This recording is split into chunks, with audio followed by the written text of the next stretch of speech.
ആരാണ് V D Savarkar? ഇപ്പോൾ കേരളത്തിൽ സജീവ ചർച്ചയാവുകയാണ് വി ഡി സവർക്കർ ആരാണ് എന്നത്. സംഘപരിവാർ ഹാൻഡിലുകൾ സ്വാതന്ത്ര്യ സമര സേനാനിയായി ചിത്രീകരിക്കാൻ ശ്രമിക്കുന്ന സവർക്കർ ശരിക്കും ഇന്ത്യൻ സ്വാതന്ത്ര്യ സമര സേനാനിയായിരുന്നു? എന്തുകൊണ്ടാണ് പലർക്കും സവർക്കർ ഒരു വെറുക്കപ്പെട്ടവനാകുന്നത്? നമ്മൾ ഇന്ന് വിശദമായിട്ട് ഈ വിഷയമാണ് പരിശോധിക്കുന്നത്. ആരാണ് സവർക്കർ എന്ന് ആഴത്തിൽ തന്നെ മനസ്സിലാക്കാം. സവർക്കറെ കുറിച്ച് അറിയാൻ വീഡിയോ മുഴുവനായിട്ടും കാണുക. ഇന്ന് ഡിജിറ്റൽ ഭൂപടങ്ങളിലും രാഷ്ട്രീയ ചർച്ചകളിലും എന്നും ഒരേപോലെ കൊടുങ്കാറ്റ് ഉയർത്തുന്ന പേരുകളിൽ ഒന്ന് തന്നെയാണ് വി ഡി സവർക്കർ അഥവാ വിനായക് ദാമോദർ സവർക്കർ എന്ന പേര്. ഇന്ത്യൻ സ്വാതന്ത്ര്യ സമര ചരിത്രത്തെക്കുറിച്ചും ഇന്നും തുടരുന്ന രാഷ്ട്രീയ സംവാദങ്ങളെ കുറിച്ചും സംസാരിക്കുമ്പോൾ സവർക്കർ എന്ന പേര് ഒഴിവാക്കുക എന്നത് അസാധ്യമാണ് എന്ന് തിരിച്ചറിയുക. ഒരു വിഭാഗം ആളുകൾ അദ്ദേഹത്തെ സ്വാതന്ത്ര്യ സമര സേനാനിയായും വീര സവർക്കറായും വാഴ്ത്തുമ്പോൾ മറ്റൊരു വിഭാഗം സ്വാതന്ത്ര്യ സമരത്തെ ഒറ്റിക്കൊടുത്ത ആളായും വിദ്വേഷ രാഷ്ട്രീയത്തിന്റെ വിത്തുപാകിയ വ്യക്തിയായിട്ടും കടുത്ത ഭാഷയിൽ വിമർശിക്കുകയാണ്. എന്തുകൊണ്ടാണ് സവർക്കർ ഇത്രയധികം വിമർശിക്കപ്പെടുന്നത്? എന്താണ് അദ്ദേഹം ചെയ്ത തെറ്റുകൾ? സംഘപരിവാർ മറച്ചു പിടിക്കാൻ ശ്രമിച്ചാലും ആ തെറ്റുകൾ നമ്മൾ അറിയേണ്ടതുണ്ട്. അദ്ദേഹത്തിന്റെ ജീവിതവും സംഘപരിവാർ അജണ്ടകളും തമ്മിലുള്ള ബന്ധം എന്താണ്? ഇവ വളരെ വിശദമായിട്ട് പരിശോധിക്കുമ്പോൾ മാത്രമാണ് വി ഡി സവർക്കർ എന്തുകൊണ്ട് വെറുക്കപ്പെട്ടവനാകുന്നു എന്ന് മനസ്സിലാക്കാൻ കഴിയുകയുള്ളൂ. സവർക്കറുടെ ജീവിതത്തെ പ്രധാനമായും രണ്ട് ഘട്ടങ്ങളിലായിട്ട് തിരിക്കാം. ആദ്യകാലങ്ങളിൽ അദ്ദേഹം ബ്രിട്ടീഷ് വിരുദ്ധ നിലപാടെടുത്ത ഒരു വിപ്ലവകാരിയായിരുന്നു. ലണ്ടനിൽ വിദ്യാർത്ഥിയായിരുന്ന സമയത്ത് അധിനിവേശ ഭരണത്തിനെതിരെ പ്രവർത്തിക്കുകയും സ്വാതന്ത്ര്യ സമര പ്രസ്ഥാനങ്ങൾക്ക് ഊർജം പകരുകയും ചെയ്ത വ്യക്തിയായിരുന്നു അദ്ദേഹം. അഭിനവ് ഭാരത എന്ന രഹസ്യ സംഘടന രൂപീകരിച്ചാണ് അദ്ദേഹം തന്റെ വിപ്ലവ പ്രവർത്തനങ്ങൾക്ക് തുടക്കം കുറിച്ചത്. അക്കാലത്ത് ഇന്ത്യയിലെ യുവാക്കൾക്കിടയിൽ ദേശസ്നേഹത്തിന്റെ തീപ്പൊരി പടർത്താൻ സവർക്കർക്ക് സാധിച്ചിരുന്നു എന്നതും വസ്തുതയാണ്. ഇറ്റാലിയൻ വിപ്ലവകാരിയായ മസീനിയുടെ ആശയങ്ങൾ ഇന്ത്യയിൽ പ്രചരിപ്പിക്കാനും അദ്ദേഹം മുന്നിൽ തന്നെ നിന്നു. 1857 ഒന്നാം സ്വാതന്ത്ര്യ സമരത്തെ ഇന്ത്യൻ സ്വാതന്ത്ര്യ സമരം എന്ന് വിശേഷിപ്പിച്ചുകൊണ്ട് അദ്ദേഹം ഒരു പ്രശസ്തമായ പുസ്തകം തന്നെ എഴുതുകയുണ്ടായി. ബ്രിട്ടീഷുകാർ കേവലം പട്ടാള കലാപം എന്ന് വിളിച്ച് നിസ്സാരവൽക്കരിച്ച ഒരു സംഭവത്തെ ഒരു ജനകീയ മുന്നേറ്റമായി ചരിത്രത്തിൽ രേഖപ്പെടുത്തിയത് ഈ സവർക്കർ ആയിരുന്നു. ഈ കാലഘട്ടത്തിൽ അദ്ദേഹത്തിന്റെ വിപ്ലവ വീര്യം ബ്രിട്ടീഷ് ഭരണകൂടത്തെ വലിയ രീതിയിൽ ഭയപ്പെടുത്തിയിരുന്നു എന്നതും വസ്തുതയാണ്. ബ്രിട്ടീഷുകാർ അദ്ദേഹത്തെ തങ്ങളുടെ പ്രധാന ശത്രുക്കളിൽ ഒരാളായി കണ്ടു തുടങ്ങി. അങ്ങനെയാണ് അദ്ദേഹത്തെ പിടികൂടാനുള്ള വല ബ്രിട്ടീഷുകാർ വീശി തുടങ്ങിയത്. എന്നാൽ 1911 ബ്രിട്ടീഷുകാർ അദ്ദേഹത്തെ അറസ്റ്റ് ചെയ്തു. തുടർന്ന് ആൻഡമാൻ നിക്കോബർ ദ്വീപുകളിലെ സെല്ലുലാർ ജയിലിലേക്ക് അദ്ദേഹത്തെ അയച്ചു. കലാപാനി ജയിൽ എന്ന് പറയുന്ന ജയിലിനെ കുറിച്ചാണ് കേട്ടോ ഞാൻ പരാമർശിച്ചത്. ഇതോടെയാണ് അദ്ദേഹത്തിന്റെ ജീവിതത്തിൽ വലിയൊരു വഴിത്തിരിവ് സംഭവിക്കുന്നത്. കാലാപാനി ജയിലിൽ ശിക്ഷ അനുഭവിച്ച സവർക്കറുടെ പിന്നീട് അങ്ങോട്ടുള്ള നിലപാടുകളാണ് അദ്ദേഹത്തെ ചരിത്രത്തിലെ ഏറ്റവും വലിയ വിമർശനങ്ങൾക്ക് ഇരയാക്കിയത്.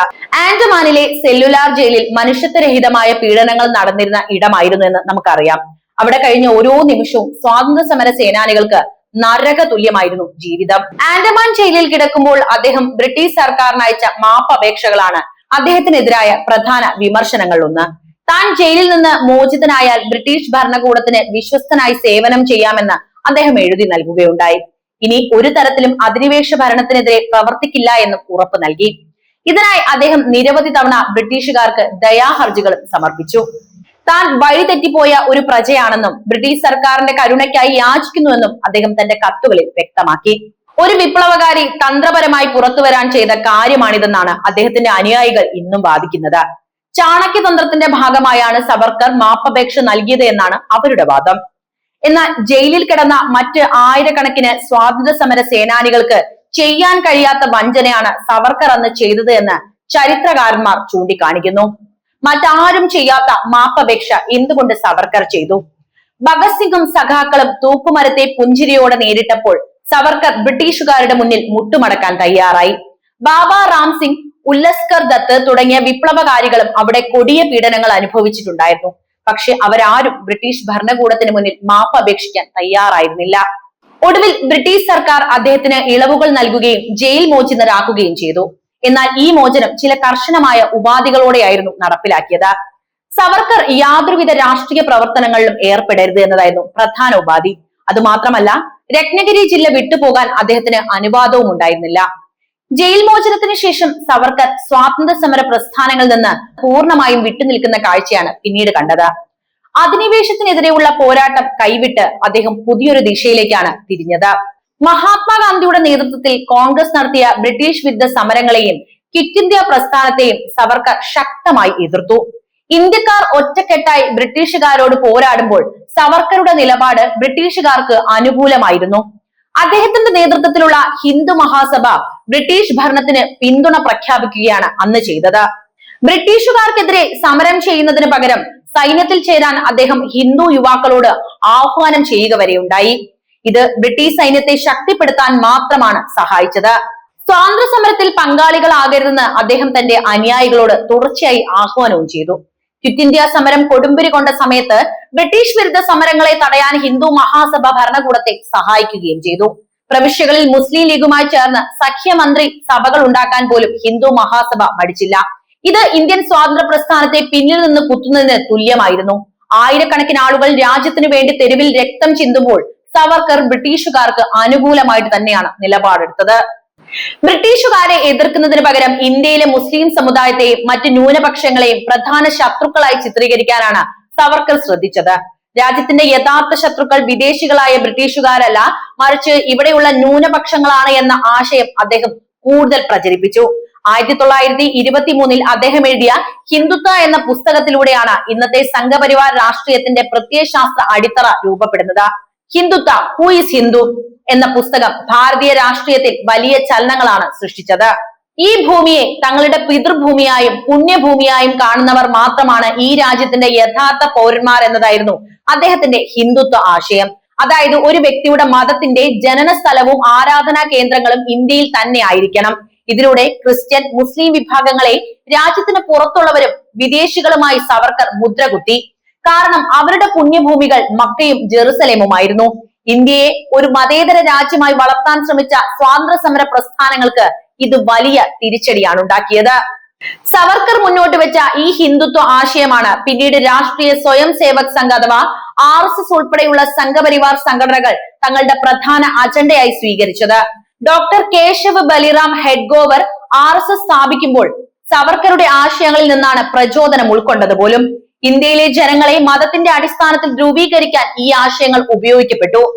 മതേതരത്വത്തിന്റെ അടിത്തറ തകർക്കാനും സവർക്കറുടെ കാഴ്ചപ്പാടുകൾ വലിയ പങ്ക് വഹിച്ചിട്ടുണ്ട് എന്ന യാഥാർത്ഥ്യവും നമ്മൾ മനസ്സിലാക്കണം. ബ്രിട്ടീഷുകാർ നടപ്പിലാക്കിയ ഭിന്നിപ്പിച്ചു ഭരിക്കൽ നയത്തിന് സവർക്കറുടെ വർഗീയ ആശയങ്ങൾ വലിയ പിന്തുണ നൽകുകയാണ് ചെയ്തത്. ഹിന്ദുക്കളെയും മുസ്ലിങ്ങളെയും തമ്മിലടുപ്പിച്ച് നിർത്തി തങ്ങളുടെ ഭരണം നിലനിർത്താനാണ് ബ്രിട്ടീഷുകാർ അന്ന് ആഗ്രഹിച്ചത്. സവർക്കറുടെ പുസ്തകങ്ങളും പ്രസംഗങ്ങളും കൃത്യമായി ഈ അജണ്ടയ്ക്കാണ് കരുത്തു പകർന്നത്. ഇരു സമുദായങ്ങളും തമ്മിലുള്ള അകലം വർദ്ധിപ്പിക്കാൻ ഇത് കാരണമായി. രാജ്യത്തിന്റെ വിവിധ ഭാഗങ്ങളിൽ വർഗീയ സംഘർഷങ്ങൾക്ക് വിത്തുപാകാൻ ഈ ആശയങ്ങൾക്ക് സാധിക്കുകയും ചെയ്തു.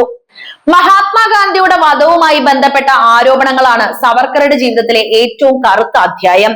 ഗാന്ധിജിയുടെ അഹിംസാവാദത്തെയും മതേതര നിലപാടുകളെയും സവർക്കർ ശക്തമായി എതിർത്തിരുന്ന വ്യക്തിയാണ്. ഗാന്ധിജി മുസ്ലിങ്ങളെ പ്രീണിപ്പിക്കുന്നു എന്നതായിരുന്നു അദ്ദേഹത്തിന്റെ പ്രധാന ആരോപണം. 1948 ജനുവരി 30 മഹാത്മാഗാന്ധി വെടിയേറ്റ് മരിച്ചു. ഗാന്ധിജിയെ വധിച്ച നാഥൂറാം വിനായ് ഗോഡ്സെ സവർക്കറുടെ വിശ്വസ്തനും അടുത്ത ശിഷ്യനുമായിരുന്നു. ഗോഡ്സെയും കൂട്ടാളി നാരായണൻ ആപ്തയും സവർക്കറുമായി നിരന്തരം സമ്പർക്കവും പുലർത്തിയിരുന്നു. ഗാന്ധിവധ ഗൂഢാലോചനയിൽ സവർക്കർക്കും പങ്കുണ്ടെന്ന് ആരോപിക്കപ്പെടുകയും അദ്ദേഹത്തെ അറസ്റ്റ് ചെയ്യുകയും ചെയ്തു. ഗൂഢാലോചനയ്ക്ക് സവർക്കറുടെ അനുഗ്രഹവും പിന്തുണയും ഉണ്ടായിരുന്നു എന്ന് പോലീസ് കണ്ടെത്തുകയും ചെയ്തു. പക്ഷെ അത് തെളിയിക്കാൻ സാധിച്ചില്ല. നേരിട്ടുള്ള തെളിവുകളുടെ അഭാവത്തിൽ കോടതി അദ്ദേഹത്തെ വെറുതെ വിടുകയായിരുന്നു. ആ സമയത്ത് നൽകിയ ചില സാക്ഷിമൊഴികൾ നിയമപരമായി പൂർണ്ണമായും തെളിയിക്കാൻ സാധിച്ചിരുന്നില്ല. എങ്കിലും ഗാന്ധിവധത്തിന് പിന്നിലെ ബുദ്ധി കേന്ദ്രം സവർക്കർ ആയിരുന്നു എന്ന സംശയം അപ്പോഴും നിലനിൽക്കുന്നുണ്ടായിരുന്നു. അതല്ലെങ്കിലും അങ്ങനെയാണല്ലോ, ഗൂഢാലോചനയിൽ പങ്കെടുത്ത വ്യക്തികളെ തെളിയിക്കുക എന്നത് അത്ര എളുപ്പമുള്ള കാര്യമല്ല. പിന്നീട് ഗാന്ധിവധത്തെ കുറിച്ച് അന്വേഷിക്കാൻ രൂപീകരിച്ച ജീവൻ ലാൽ കപൂർ കമ്മീഷൻ സവർക്കറുടെ പങ്ക് വ്യക്തമായി ചൂണ്ടിക്കാണിച്ചിട്ടുണ്ടായിരുന്നു.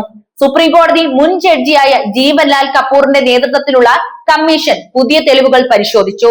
സവർക്കറും അദ്ദേഹത്തിന്റെ അനുയായികളും ചേർന്നാണ് ഗാന്ധിവധം ആസൂത്രണം ചെയ്തതെന്ന് കമ്മീഷൻ നിരീക്ഷിക്കുകയും ചെയ്തു. രാഷ്ട്രപിതാവായ ഗാന്ധിജിയുടെ വധത്തിന് പിന്നിൽ പ്രവർത്തിച്ച ആശയപരമായ തണൽ സവർക്കറുടേതായിരുന്നു എന്നത് അദ്ദേഹത്തിന് ചരിത്രം നൽകിയ മായ്ക്കാനാകാത്ത കളങ്കം തന്നെയാണ്. അത് മറക്കാൻ ഇന്ത്യയിലെ ജനങ്ങൾക്ക് 75 വർഷങ്ങൾക്ക് ശേഷവും സാധിച്ചിട്ടില്ല. നാഥൂറാം ഗോഡ്സെയും ആപ്തയും സവർക്കറെ സന്ദർശിച്ചതിന് ശേഷമാണ് ഡൽഹിയിലേക്ക് തിരിച്ചത് എന്ന കാര്യവും അന്വേഷണത്തിൽ തെളിഞ്ഞു.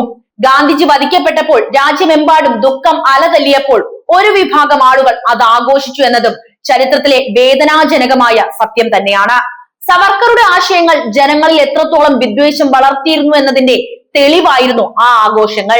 ഗാന്ധിയൻ ആശയങ്ങളെയും മതേതര ഭാരതം എന്ന സ്വപ്നത്തെയും തകർക്കുക എന്നതായിരുന്നു ആ കൊലപാതകത്തിന് പിന്നിലെ പ്രധാനപ്പെട്ട ലക്ഷ്യം. ഇന്ത്യൻ പാർലമെന്റിൽ സവർക്കറുടെ ചിത്രം അനാച്ഛാദനം ചെയ്തപ്പോഴും വലിയ വിവാദങ്ങൾ ഉയർന്നു വന്നിരുന്നു. പ്രതിപക്ഷ പാർട്ടികളും ചരിത്രകാരന്മാരും ഇതിനെ ശക്തമായി എതിർത്തു. ഗാന്ധിജിയുടെ ചിത്രത്തിന് അഭിമുഖമായി സവർക്കറുടെ ചിത്രം സ്ഥാപിച്ചത് ചരിത്രത്തോടുള്ള അനീതിയാണെന്നായിരുന്നു അവർ ഉന്നയിച്ച വാദം.